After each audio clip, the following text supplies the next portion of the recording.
When you think of straight talk in American politics, Charlamagne the God is usually one of the few voices who cuts through the noise. But this time, even the sharpest voice in hip-hop politics got checked. And not just by anyone, by Mehdi Hasan, one of the most relentless interviewers in modern media.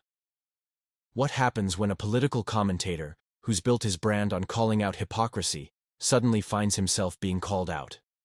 This exchange right here exposes that exact moment, and it's shocking. As mayor, people will be fine. I got another question about the government shutdown. The ACA premiums have already gone up. They're set for the year. Democrats, we appreciate the effort, but isn't it time to reopen the government? I mean, who's in charge of the government? Republicans, but you still need those 8 Democrat votes to vote. Yeah, because of the filibuster they now want to get rid of, by the way. Yeah. Having spent years saying. And by the way, I don't care who's responsible for it. It's going to take a bipartisan effort. But isn't it time to reopen the government? Yeah, of course it's time to reopen the government. But the Republicans are in charge of the government. You cannot but have they still need those 8 Democratic votes. But you cannot have a political system that always relies on only the Democratic Party being the responsible party. You just can't. America cannot survive. It's like having toddlers, right? The Republican Party are a bunch of toddlers, and everyone else has to be the adults in the room. And that cannot continue indefinitely. And at some point, I'm glad Democrats have drawn a line, even with Schumer and Jeffries, where they're saying, you know what? It's up to Republicans to govern responsibly. It's up to Republicans to stick to their pledges. But we know they can't. But there you go. That's the problem. But we know they can't. The reason I say it, with the greatest respect, my friend, you're part of the problem. You can't say we know they can't, because that immediately gives Republicans a pass and puts the entire American democracy, American government, American economy only in the hands of one party should have to deal with it. I agree, but we know Republicans aren't going to do the right thing. Rent is due. You know, they're talking about cutting SNAP benefits. People got child care to pay, light bill, car notes. We need groceries. We need the Democrats to say, okay, we know y'all not going to give us no concessions. We fought the good fight. We're going to vote to reopen the government. The problem with that argument is, if you're worried about human suffering, the counter argument is that reopening the government on Republican terms increases human suffering. Yes, but the election's in 2026. So now you can say Republicans are responsible for your human suffering. Republicans are the reason you got high health care. So let's change this in 2026.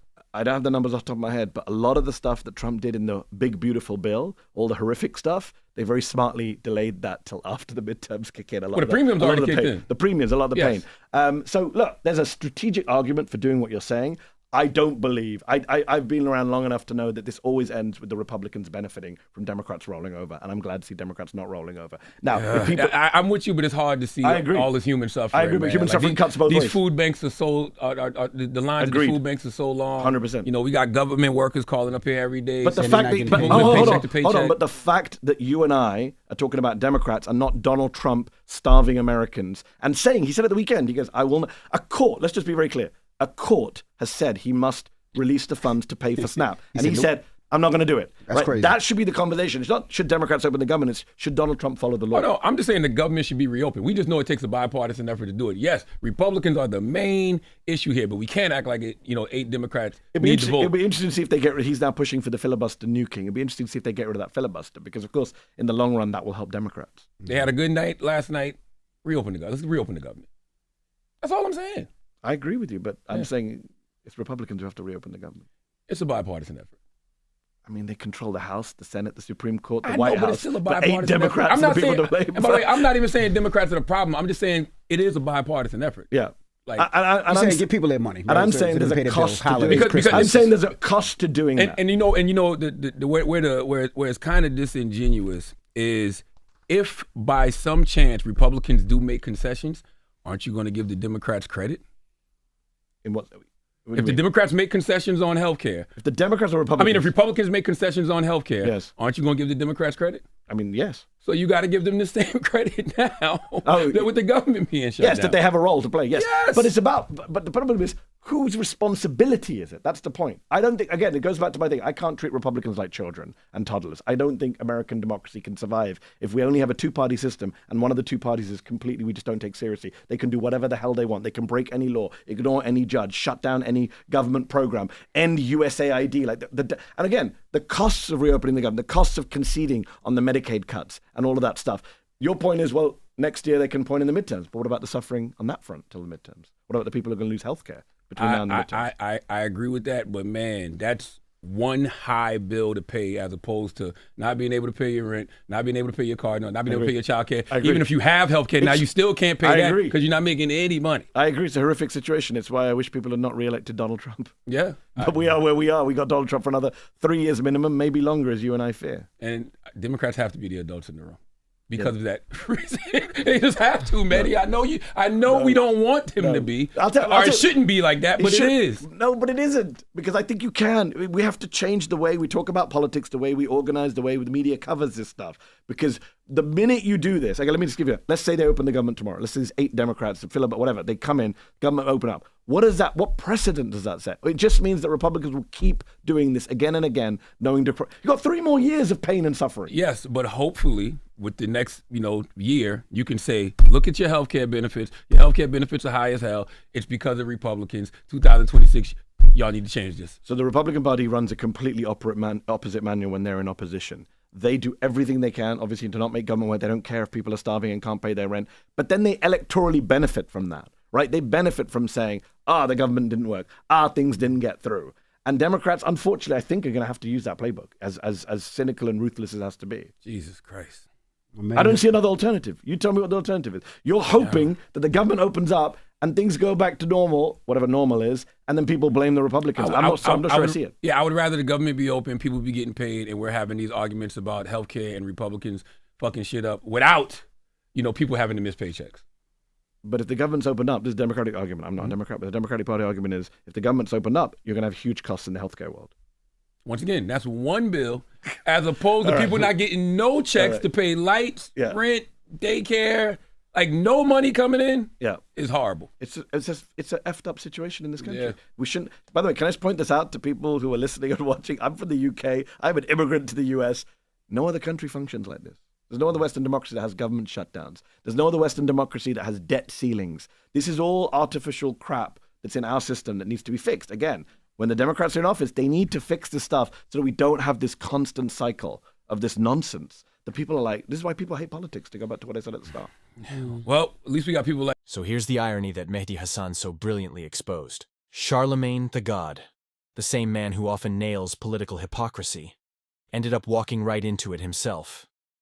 Mehdi didn't just challenge his take, he held up a mirror.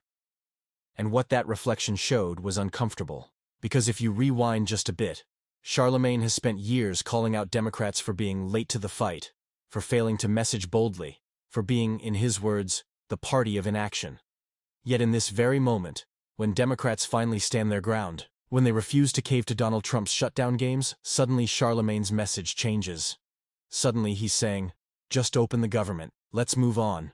And that's where Mehdi Hasan stepped in with precision, reminding him, and millions watching, that you can't demand courage from leaders and then criticize them when they finally show it. Because what's really at stake here isn't political pride. It's the long-term well-being of millions of Americans whose healthcare, wages, and safety nets are literally being used as bargaining chips.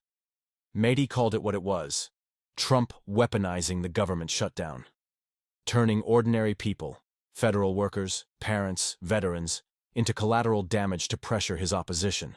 And yet Charlemagne's plea for Democrats to surrender might sound compassionate on the surface. People are suffering, reopen the government.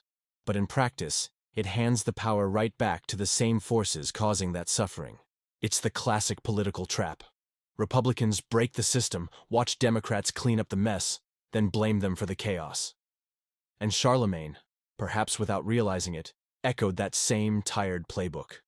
The very pattern he's spent years condemning. That's why Mehdi Hasan's call-out hits so hard. It wasn't just about this one interview. It was about accountability, about consistency, about whether public voices will stand on principle when it's inconvenient, not just when it's popular. So let's ask the real question. Which version of Charlamagne are we getting today? The one who demands Democrats fight? Or the one who tells them to fold when the fight gets uncomfortable? Because as Mehdi pointed out, you can't have it both ways. You can't say Democrats are weak, then criticize them the moment they show strength. That contradiction doesn't just confuse audiences. It weakens the moral argument against Trump's manipulation of power. And from a broader view, even as a Brit watching this unfold from across the Atlantic, It's refreshing to see Democrats finally refusing to be the adults in the room cleaning up after political toddlers. For once, they're refusing to roll over. For once, they're saying no.